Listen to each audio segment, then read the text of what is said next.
Hi, I'm Kevin. This is YQ. Why you're wrong, according to KB. You're asking yourself what this one's about, right? It's about why not.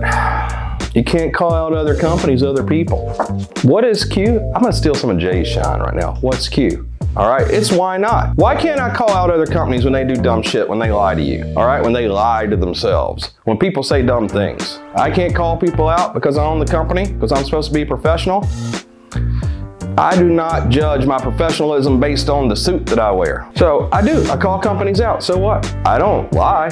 I don't call companies out when they don't need it. And you should be on my side. I'm a man of the people, all right? Founder of the people. Well, not founder of people, but I think that's my title at this company. So I'm the chief for the people officer, all right? When they lie to you, it pisses me off. And it also pisses me off selfishly because we do real work here and real innovation. I pay a whole bunch of engineers who are the biggest pain in my ass other than Thomas and James, all right? And they go and do all this testing and all this work, and then, you know, some blowhard that's somebody that doesn't do that offers you a product without doing real testing that makes you part of that product pool, the testing, the R&D team at your own expense. And I'm not gonna call out SIG for releasing 20 products in a row that are recalled, but come on, you can afford your own testing. You small companies that can't understand a little more, but just don't lie about it. It's okay to be the little guy. It's all right, doing the best you can. You go, hey, well, the little train that could, what is that story, Thomas? Yeah, the little train that could. Choo-choo, buddy, you gonna get there. Don't lie about it right now. You're not there yet, all right? So I will call people out.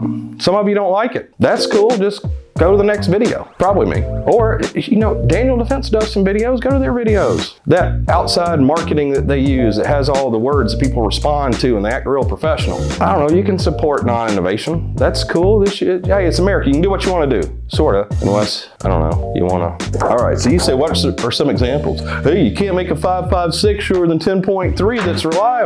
Well, my question was, why not? We can surely do that. And we did it. Look at that new Honey Badger, that 9.69. How reliable is that gun? The most reliable gun probably on the planet. But you know how we did it? It wasn't some guesswork and me showing you YQ on some, you know, AutoCAD or SolidWorks and a little laboratory that we did. No, you know, we did a documentary. Go watch that. Those idiots that work here, year and a half, I don't know, a Ferrari worth of ammo testing that thing, paying attention, high-speed video every single shot. So if we ever had a malfunction, we could figure out why and make it better. I don't even want to think about what it cost and their salaries and the overhead of the range and the building and just, I don't know, their insurance and whatever else I pay for all these goons. It costs a lot of money, all right? You can't fake it.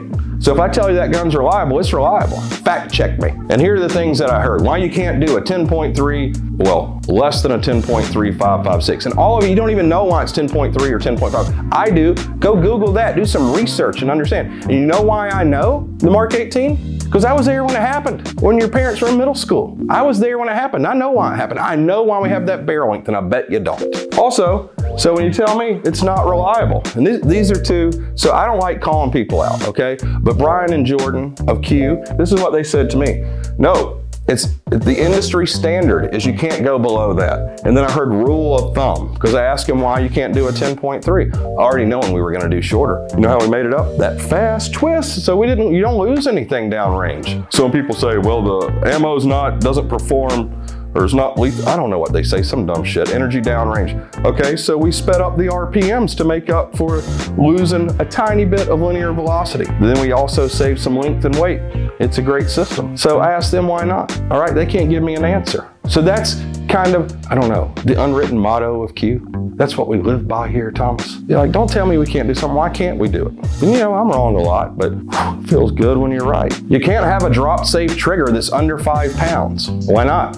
So we did it. Literally the best trigger ever made. It wasn't an accident. That's 2 years of drop testing that thing 1,800 times. 1,800 times we drop tested that thing.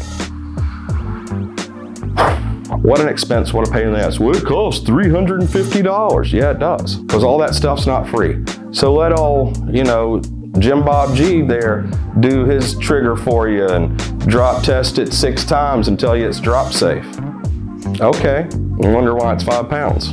Because it's not drop safe like ours. I have so many examples of this, Thomas. You can't have tubeless silencers. Yeah, well, I think we can save that internal volume and save that weight. We can make silencers lighter with more volume, and that's better all around. It's quieter, it's less back pressure. More flash reduction. You got to have a secondary latch. The Army says so if you have a QD silencer. I don't think we do. I don't think we should. We shouldn't be relying on the secondary latch. The first latch shouldn't fail. So you know what we did? We thought hard about it. We built a ton of mounts. We researched it. We did a ton of testing. You know what works? Tapers with the right threads, not tapers with the wrong threads, CGS. That doesn't work, all right? Don't coat the muzzle devices. That also helps. Tapers with the right threads, a little torque, put a little muscle into it, some torque. Don't need a secondary latch. Shoot it full auto, doesn't come loose. You can't have a 308 rifle or machine gun that's under 6 pounds that's reliable and shootable. I don't even know what the hell shootable means, all right? But we did it with the boom box, and we're way under 6 pounds. The gun's reliable. It's a machine gun. We have a full auto version of it, but it takes a lot of effort, a lot of R&D, a lot of why can't we do it, and a lot of desire to do it, to do something new, not to do a rule of thumb or the industry standard. That's not cute. We're not interested in that. So even when you see a basic product of ours, like the Sugar Weasel, all right, it's better than what else is out there because all the attention to detail. Look at that taper muzzle. Just look at it. Literally the best trigger. That 2-piece carrier, the ultra reliable Super Duty Enduro Sandblaster carrier, it's better. Subsonic ammo doesn't work past 100 yards. Okay, 8.6. What was that? 300 yards on that Zebra there, Thomas, with Subsonic 8.6? No, you know what? It does. But you got to do new things. You got to develop new things. Fast twist, ring a bell, ever heard of it? All right, allows us to do that. We can shoot accurately at hundreds of yards now with subsonic. And the great thing about subsonic rifle bullets, they don't really ever slow down. So it doesn't matter if you hit the target at 100 yards or 300 yards. You're getting the penetration, the performance of the projectile because it's not just relying on linear velocity for expansion, like, you know, I don't know, your 22-250. So that fast rotational velocity ensures that the bullet expands as well. Like originally, they didn't really work in 308. We did 300 blackout for subsonic. All right, that changed the game. Super and subsonic, a light gun, the subsonic was effective to 100 meters. We didn't just, it's not an 8% increase. We've got subsonic that's effective at 300 meters and supersonic that's effective to 600 meters out of a 5-pound gun. So that's innovation. So, you know, I asked the question, why not? Ooh, I love this one. I love these lazy companies that don't want to do the R&D. So they say, no, we're not going to do fast twists because supersonic bullets come apart or they don't work with fast twists. It's a lie. We had those same concerns. You know what we did? You know what we did, Jay? We did some engineering, and then we did some lab testing, and then we did a whole bunch of field tests. And we continue to test using high-speed video, using super fast twists. We've tested down to 1-in-1 twist. We know when bullets come apart and at what velocity. We're not guessing or assuming or rule of thumb or industry standard. All right, we're not trying to do what the industry's doing. We're trying to help push the fat-ass industry into the future. All right, get them on that treadmill. Let's get going. Let's start looking like this, fat boy. You can't do the impossible. I love it. Bullshit. Why not? We are Q. We do the impossible. Ooh, I love this one. You're not a slip, slop, and bathrobe company. Why not? We can do that. Why can't we be good at that? Diversify. We're all about diversity here. If we want some slip slops, we're gonna build slip slops. We want a bathrobe because it gets too damn cold in New Hampshire when you get out of the shower. You don't have a heated floor in your new bathroom. That's a big mistake. So let's build a bathrobe. Get the bathrobe and tell me I don't know how to build a bathrobe. But you can't. We are Q. We are why not? And that's why.